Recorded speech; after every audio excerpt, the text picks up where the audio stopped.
So 2014, 19 అయిపోయింది. ఇప్పుడు next election కోసం మీరు పోరాటం చేస్తూనే ఉన్నారు. అదొక క్వెషన్.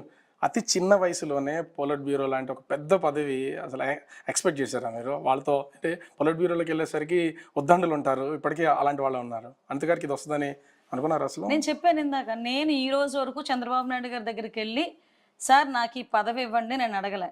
2014లో టికెట్ మాత్రమే అడిగాను ఆయన్ని. సార్ పాయకరావుపేట నుంచి మీరు గనక నాకు ఇస్తే గనక నేను గెలిచొస్తానండి అన్నాను. ఆ రోజు కూడా ఆయన ఒకటే అన్నారు, నీకు ఎక్స్‌పీరియన్స్ లేదు ఎలా గెలిచొస్తావు అని అడిగారు.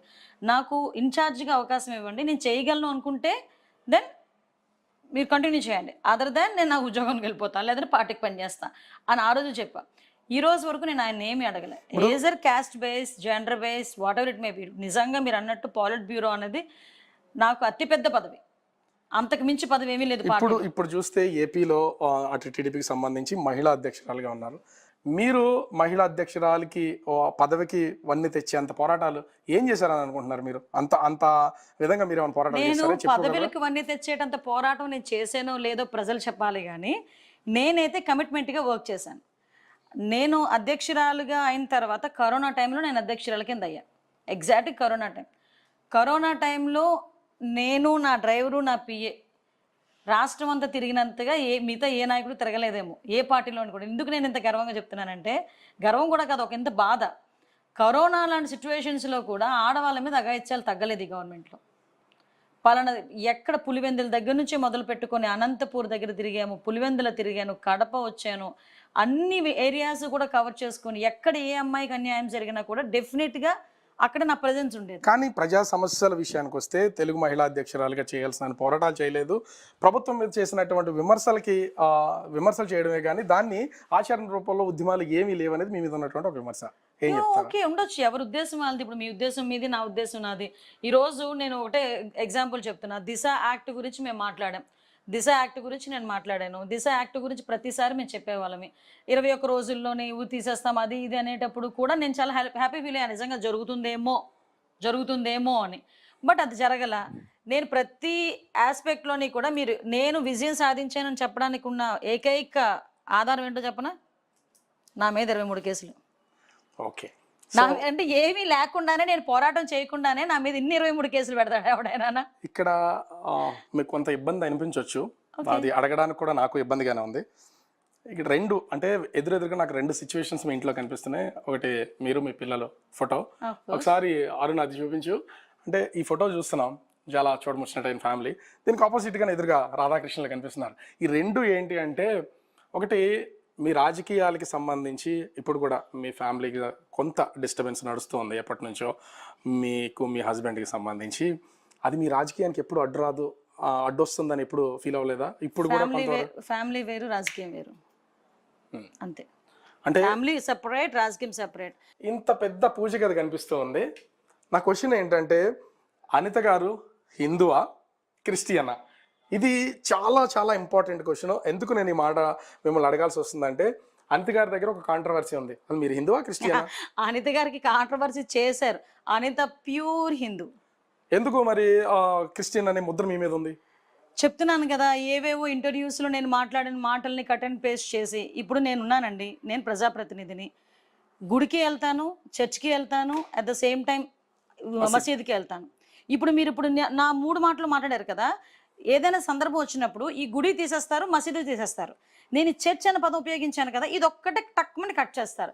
కట్ చేసి సోషల్ మీడియాలో ఎందుకు ఈ క్వశ్చన్ నేను అడిగానంటే, టీటీడీ మెంబర్గా మీకు అవకాశం ఇచ్చిన మీ పార్టీ అధినేత చంద్రబాబు గారు, మీరు ఒక క్రిస్టియన్ కాబట్టి మీరు టీటీడీకి అనర్హురాలనేది జోరుగా ప్రచారం జరిగింది. చివరికి మీరు ఆ పదవి జోరుగా ప్రచారం జరగలే, చేశారు.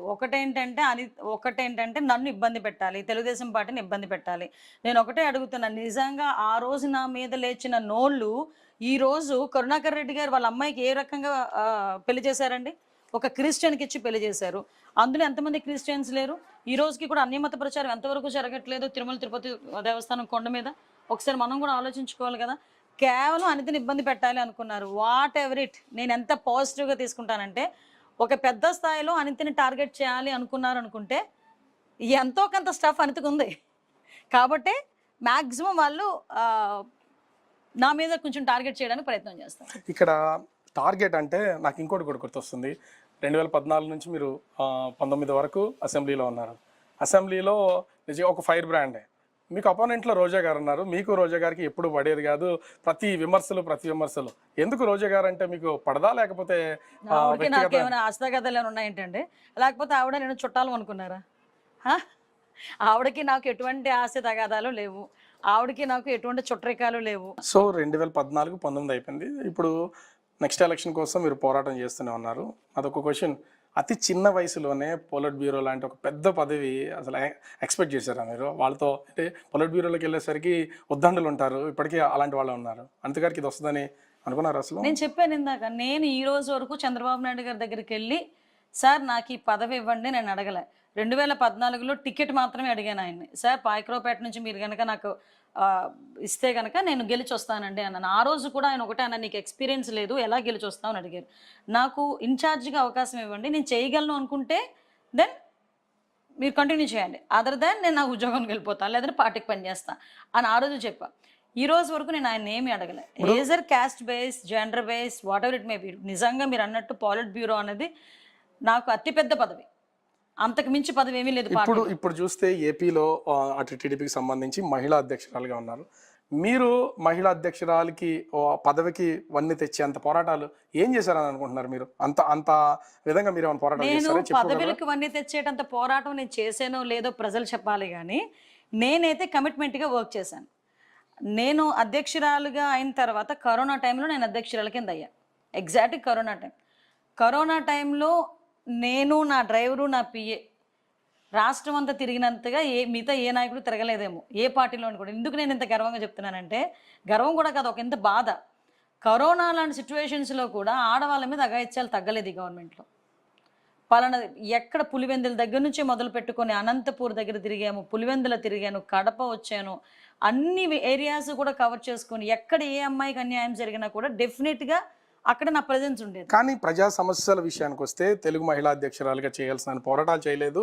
ప్రభుత్వం మీద చేసినటువంటి విమర్శలు చేయడమే కానీ దాన్ని ఆచరణ రూపంలో ఉద్యమాలు ఏమీ లేవనేది మీ మీద ఉన్నటువంటి ఒక విమర్శ. ఏం చెప్తారు? ఓకే, ఉండొచ్చు, ఎవరి ఉద్దేశం వాళ్ళది. ఇప్పుడు మీ ఉద్దేశం మీది, నా ఉద్దేశం నాది. ఈరోజు నేను ఒకటే ఎగ్జాంపుల్ చెప్తున్నా. దిశ యాక్ట్ గురించి మేము మాట్లాడాం, దిశ యాక్ట్ గురించి నేను మాట్లాడాను. దిశ యాక్ట్ గురించి ప్రతిసారి మేము చెప్పేవాళ్ళమి. 21 రోజుల్లోనే ఇవి తీసేస్తాం అది ఇది అనేటప్పుడు కూడా నేను చాలా హ్యాపీ ఫీల్ అయ్యా, నిజంగా జరుగుతుందేమో అని. బట్ అది జరగల. నేను ప్రతి ఆస్పెక్ట్లోని కూడా నేను విజయం సాధించానని చెప్పడానికి ఉన్న ఏకైక ఆధారం ఏంటో చెప్పనా? నా మీద 23 కేసులు. ఓకే, అంటే ఏమీ లేకుండానే, నేను పోరాటం చేయకుండానే నా మీద ఇన్ని 23 కేసులు పెడతాడు ఎవడైనా? ఇక్కడ మీకు కొంత ఇబ్బంది అనిపించవచ్చు, అది అడగడానికి కూడా నాకు ఇబ్బందిగానే ఉంది. ఇక్కడ అంటే ఎదురుగా నాకు 2 సిచ్యువేషన్స్ మీ ఇంట్లో కనిపిస్తున్నాయి. ఒకటి మీరు, మీ పిల్లలు ఫోటో. ఒకసారి అరుణ్ అది చూపించు. అంటే ఈ ఫోటో చూస్తున్నాం, చాలా చూడముచ్చినట్టయిన ఫ్యామిలీ. దీనికి ఆపోజిట్గా ఎదురుగా రాధాకృష్ణులు కనిపిస్తున్నారు. ఈ 2 ఏంటి అంటే, ఒకటి మీ రాజకీయాలకి సంబంధించి ఇప్పుడు కూడా మీ ఫ్యామిలీకి కొంత డిస్టర్బెన్స్ నడుస్తుంది ఎప్పటి నుంచో, మీకు మీ హస్బెండ్కి సంబంధించి. అది మీ రాజకీయానికి ఎప్పుడు అడ్డొస్తుందని ఎప్పుడు ఫీల్ అవ్వలేదా? ఇప్పుడు కూడా ఫ్యామిలీ వేరు, రాజకీయం వేరు, అంతే. అంటే ఫ్యామిలీ సెపరేట్, రాజకీయం సెపరేట్. ఇంత పెద్ద పూజ గది కనిపిస్తూ ఉంది. నా క్వశ్చన్ ఏంటంటే, అనిత గారు హిందువా, క్రిస్టియనా? ఇది చాలా చాలా ఇంపార్టెంట్ క్వశ్చన్. ఎందుకు నేను ఈ మాట మిమ్మల్ని అడగాల్సి వస్తుందంటే, అనిత గారి దగ్గర ఒక కాంట్రవర్సీ ఉంది. అది మీరు హిందువా, క్రిస్టియనా? అనిత గారికి కాంట్రవర్సీ చేశారు. అనిత ప్యూర్ హిందూ. ఎందుకు మరి క్రిస్టియన్ అనే ముద్ర మీ మీద ఉంది? చెప్తున్నాను కదా, ఏవేవో ఇంటర్వ్యూస్లో నేను మాట్లాడిన మాటల్ని కట్ అండ్ పేస్ట్ చేసి, ఇప్పుడు నేనున్నానండి, నేను ప్రజాప్రతినిధిని, గుడికి వెళ్తాను, చర్చ్కి వెళ్తాను, అట్ ద సేమ్ టైం మసీదుకి వెళ్తాను. ఇప్పుడు నా 3 మాటలు మాట్లాడారు కదా, ఏదైనా సందర్భం వచ్చినప్పుడు ఈ గుడి తీసేస్తారు, మసీదు తీసేస్తారు. నేను చర్చ్ అనే పదం ఉపయోగించాను కదా, ఇది ఒక్కటే టక్మని కట్ చేసి సోషల్ మీడియాలో పెడతారు. ఈ క్వశ్చన్ నేను అడిగంటే, టీటీడీ మెంబర్గా మీకు అవకాశం ఇచ్చిన మీ పార్టీ అధినేత చంద్రబాబు గారు, మీరు ఒక క్రిస్టియన్ కాబట్టి మీరు టీటీడీకి అనర్హురాలనేది జోరుగా ప్రచారం జరిగింది. చివరికి మీరు ఆ పదవి జోరుగా ప్రచారం జరగలే, చేశారు. ఒకటేంటంటే నన్ను ఇబ్బంది పెట్టాలి, తెలుగుదేశం పార్టీని ఇబ్బంది పెట్టాలి. నేను ఒకటే అడుగుతున్నాను, నిజంగా ఆ రోజు నా మీద లేచిన నోళ్ళు ఈ రోజు కరుణాకర్ రెడ్డి గారు వాళ్ళ అమ్మాయికి ఏ రకంగా పెళ్లి చేశారండి? ఒక క్రిస్టియన్కి ఇచ్చి పెళ్లి చేశారు. అందులో ఎంతమంది క్రిస్టియన్స్ లేరు? ఈ రోజుకి కూడా అన్యమత ప్రచారం ఎంతవరకు జరగట్లేదు తిరుమల తిరుపతి దేవస్థానం కొండ మీద. ఒకసారి మనం కూడా ఆలోచించుకోవాలి కదా. కేవలం అనితని ఇబ్బంది పెట్టాలి అనుకున్నారు. వాట్ ఎవర్ ఇట్, నేను ఎంత పాజిటివ్గా తీసుకుంటానంటే, ఒక పెద్ద స్థాయిలో అనితని టార్గెట్ చేయాలి అనుకున్నారు అనుకుంటే ఎంతో కొంత స్టఫ్ అనితకు ఉంది కాబట్టి మ్యాక్సిమం వాళ్ళు నా మీద కొంచెం టార్గెట్ చేయడానికి ప్రయత్నం చేస్తారు. ఇక్కడ టార్గెట్ అంటే నాకు ఇంకోటి కూడా గుర్తొస్తుంది. 2014 నుంచి మీరు 19 వరకు అసెంబ్లీలో ఉన్నారు. అసెంబ్లీలో నిజంగా ఒక ఫైర్ బ్రాండే. మీకు అపోనెంట్లో రోజా గారు ఉన్నారు. మీకు రోజా గారికి ఎప్పుడు పడేది కాదు. ప్రతి విమర్శలు. ఎందుకు రోజా గారు అంటే మీకు పడదా, లేకపోతే ఆవిడకి నాకు ఏమైనా ఆస్తిగతాలు ఏమైనా ఉన్నాయంటే, లేకపోతే ఆవిడ నేను చుట్టాలు అనుకున్నారా? ఆవిడకి నాకు ఎటువంటి ఆస్తి తగాదాలు లేవు, ఆవిడకి నాకు ఎటువంటి చుట్టరికాలు లేవు. మా ఇద్దరికి మధ్యలో వైరం ఓన్లీ